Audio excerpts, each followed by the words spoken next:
In this video, we're taking a look at the 7artisans 55mm lens with f1.4 for a micro 4/3 camera, such as the Panasonic GH5. So let's take a look.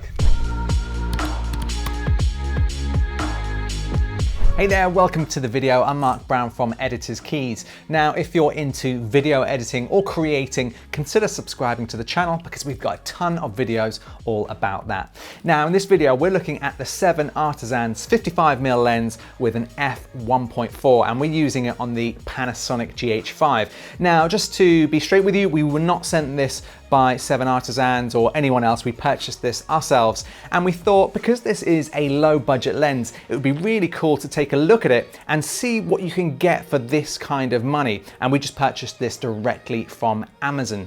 So why did we choose this lens first of all? Well, when Lewis, our videographer, got his GH5, he had the kit lens installed, and to be honest, we weren't that impressed with the low light quality coming out of the kit lens because it starts at an f3.5.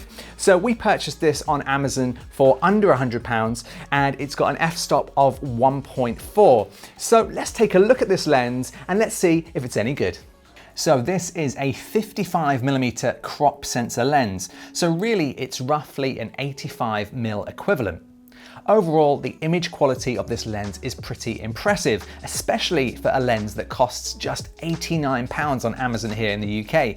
And that is extremely cheap for a lens that can produce quality at this level. Then with the aperture going as low as f1.4, with the GH5, this really improves those low light shooting conditions. As mentioned, the GH5 isn't known for its great low light performance. Having a 1.4 lens is also great in creating that separation between your subject and the background, creating something a lot more cinematic. And that means you can get that nice bokeh effect in all of your shots. So overall, we're really impressed with the image quality coming out of this lens. Now, it's not going to be as sharp as something like a Sigma or some other high-end lenses, but I think for this price tag, you can't get much better.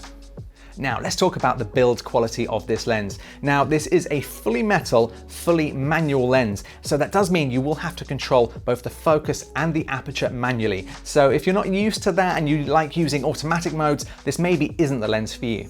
So what I like is both of the rings on this camera are very smooth too, and weighing just 272 grams, and it's just 2.2 inches in height. So again, it's actually a pretty small lens and can fit nicely in your pocket or your bag.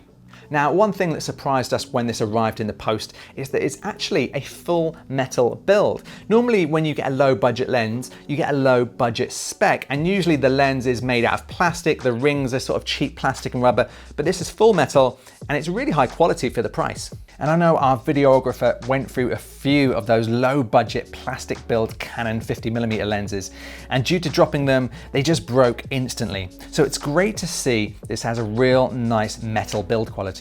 So the next thing to point out, and this is sometimes a big issue for some people it's not an issue at all, but when you focus on this ring, you'll see it does have a bit of a barrel extension. You can see the barrel rises as you adjust the focus. So this can be an issue if you're planning on using the camera on a gimbal, because this will affect the balance slightly. I think for most people this won't be an issue, but it's just something to bear in mind.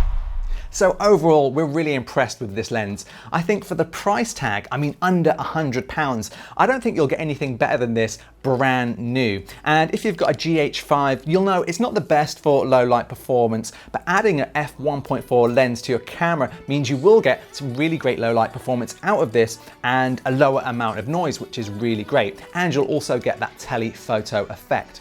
So this is the equivalent of about an 85mm lens. So, I mean, we've just found this really interesting. Let us know in the comments section below. Would you consider purchasing a lens like this, or would you stick to the big name brands like Sigma or some of the Sony Canon lenses with an adapter? Let us know, and let us know if you'd like to see us do any more tests with this lens or any other lens out there on the market. So thanks for watching, and I'll see you in the next video.